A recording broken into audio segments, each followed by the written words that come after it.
That's crazy. That's out there. That's real.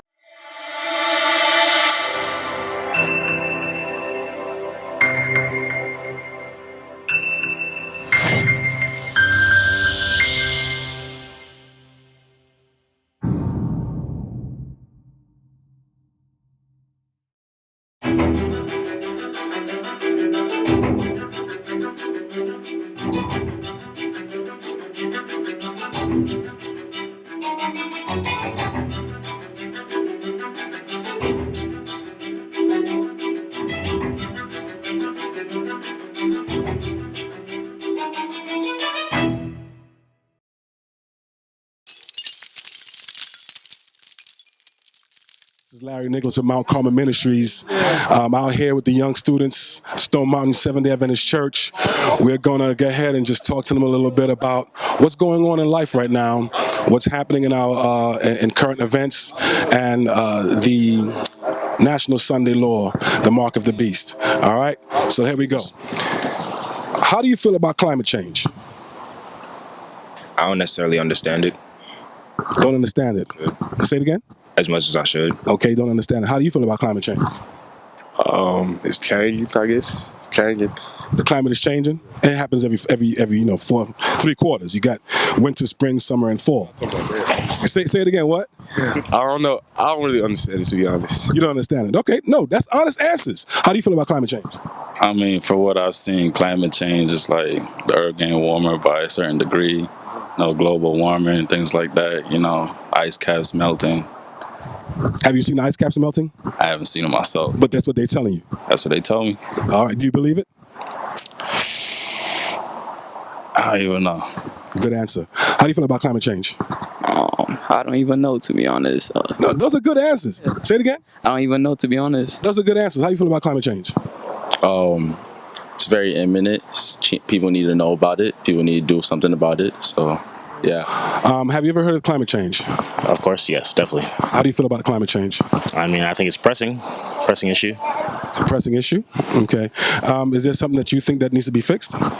Yeah. You've heard of climate change before, right? Climate change, yes, sir. How do you feel about climate change? I feel like it's our fault. It's our fault? Yeah, like pollution, things like that. I mean...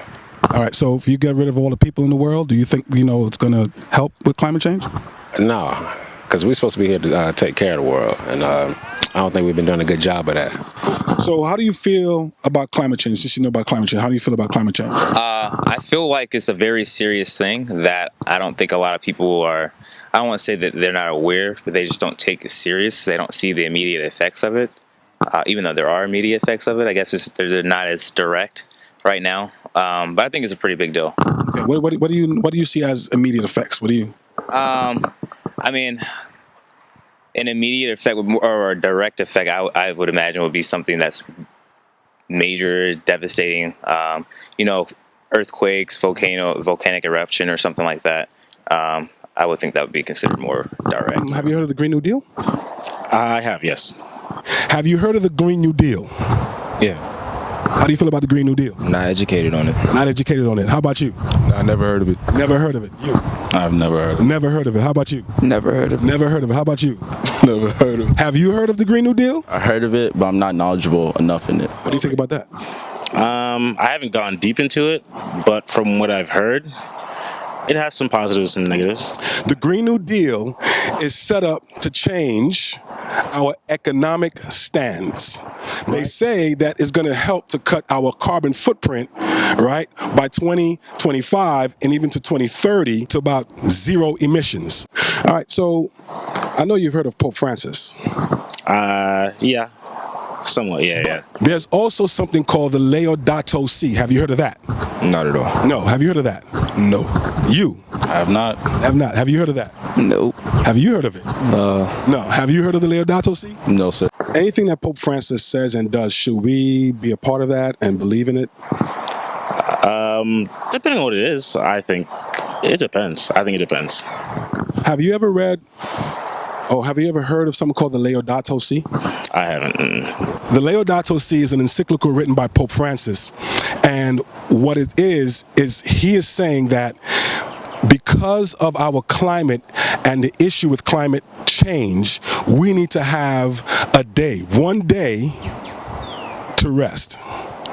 So he is pushing right now for a climate emergency, and this morning he just stated that we're under a climate emergency and we have to push now for that one day of rest. Anybody? All right, well, yesterday or this morning, Pope Francis calls for a climate emergency, and he's looking hard to push stuff like the Green New Deal, and he's looking hard to make sure and push that we decrease our carbon emissions by zero as quickly as possible, even within the next 2 years. How do you feel about that? Emissions, I think that's good. I think it's good. I think we should be reducing our emissions, reducing our carbon footprint and things like that. The Laudato sees an encyclical by Pope Francis that deals on climate change. And in that encyclical, he says that in order for us to deal better with climate change, we need to have one day off, one day to worship and to serve and to be with family. What day do you think that is? I mean, I assume he means Sunday. Right. So, in that same encyclical, he's saying that he's using climate change as a way to push for Sunday. And now he's calling for a climate change emergency. Do you think that this is going to be pushing Sunday even further? I think he might be trying to. But I mean, I don't think it would have an effect on me. As in my thinking to reduce like climate change, I don't think I need to, follow what he's doing as far as like pushing Sunday. All right. One other thing that they're looking to do, along with the Green New Deal, what's going to piggyback it and come back right behind it is something called the Sunday Blue Law, or Sunday Law, the National Sunday Law. They already had Sunday laws here in Georgia. The Sunday law, but pretty much a blue law, is if you are a person that, used to go to the package store on Sunday, you remember it used to be closed back in the day, you couldn't go to the mall because the shops were closed. Well, that they're looking to bring back, but on a national basis, where they're saying that you need one day to kind of like shut things down to combat climate change. And did you know that the Pope had asked to be the world's president? No, I didn't know that. Yes, he's asked to be did you know about that? I did not know. Pope Francis also said that he also wants to be the president of the world. How do you feel about that? I mean, if he's true, I don't think it's a good idea. But a lot of people try different things, so. Now, here's the thing. What does the Bible tell us about worship on a day that God did not ordain? From my knowledge, doesn't say anything about that. So he doesn't say anything about that. Okay, how about you? Do you know? No, I don't. You don't know. How about you? Do you know? No. Not yet, right? Does anybody know that God speaks against worship on a day that he does not ordain? No. All right. Have you ever heard of the mark of the beast? I have. Do you know what that is? Somewhat, yeah. What do you think it is? It's just it's a mark, not just, but it's mark, but I guess kind of like a livestock kind of thing about the way certain people live their lives, about when certain people have this mark on their foreheads, things like that. What is then the mark of the beast? His day of worship. His day of worship, okay. I don't know. Don't know. All right.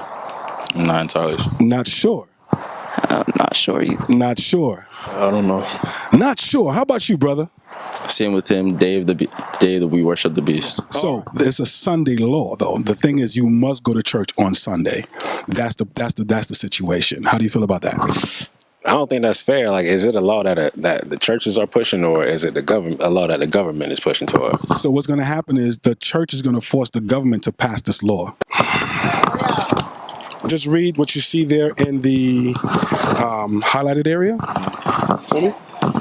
And I saw another angel fly in the midst of heaven, having the everlasting gospel to preach unto them that dwell on the earth, and to every nation and kindred and tongue and people, saying with a loud voice, Fear God and give glory to him, for the hour of his judgment is come, and the worship that made heaven and earth, and the sea and the fountains of waters. And the third angel followed them, saying with a loud voice, If any man worship with the beast and his image, and receive his mark in his forehead, in his hand, the same shall drink of the wine of the wrath of God, which is poured out out without mixture into the cup of indignation, and he shall be tormented with fire and brimstone in the presence of the holy angels, in the presence of the Lamb. Who is the beast? Is that Satan? Okay. Satan. All right. Satan and his followers. Satan and his followers. Who's the beast? Anything that's not God. Anything that's not God. Very good. So you see that two words there, and both one that said we have to worship God, the one who created the heavens and the earth, and the other one that says if any man worship the beast in his image, right? So we see that there's an issue of worship, right? Yes. Okay. So then, if that's the case, then the mark of that beast has to deal with what? Worship. Worship. So then, what 2 days are the primary days of worship in the world? Usually Sunday or Saturday. Correct. So if the Sunday law is behind this whole encyclical, part of his Laudato Si encyclical, and he's pushing for Sunday, then don't you think that he's looking for everybody to worship and he's going to be forcing everybody to worship? I think he may be trying to, yeah. Okay. How do you feel about that?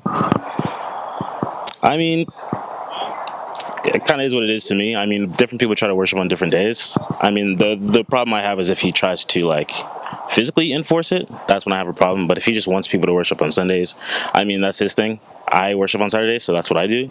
And I'm just for everyone doing what they do. That's just me personally, though. All right. So in order to understand what the mark is, we have to know who the beast is, right? And who the image is. Anybody know what the image is? Raise your hand. Like an emulation. Emulation of what you see in a mirror.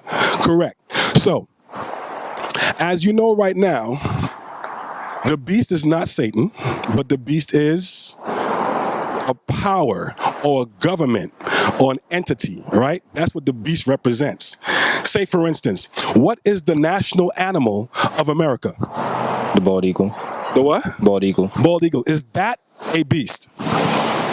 Yes. Because an animal and a beast are synonymous, correct? So then that means a beast is a power or a government, kingdom, right? So that's what that is. Secondly, the image, it's something that's emulating that very same power. So the image must be another government.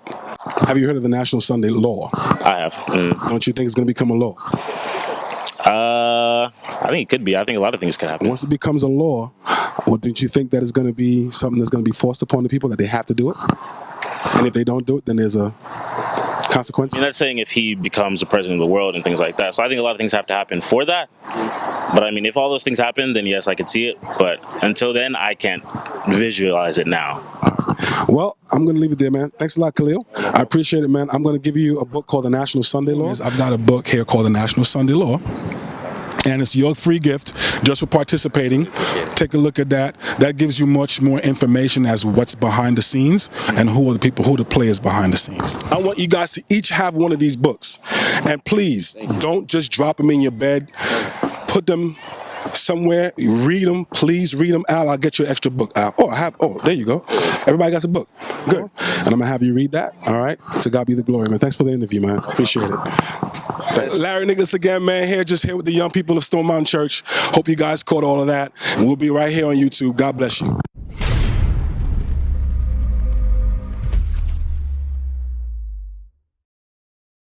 Are you ready for this? No. No. Are you ready for this? No. Are you ready for this? No. How about you, my brother? I guess we'll find out. Yes, you'll find out. How about you, my brother? Nah. Nah, how about you, Al? You don't have a choice.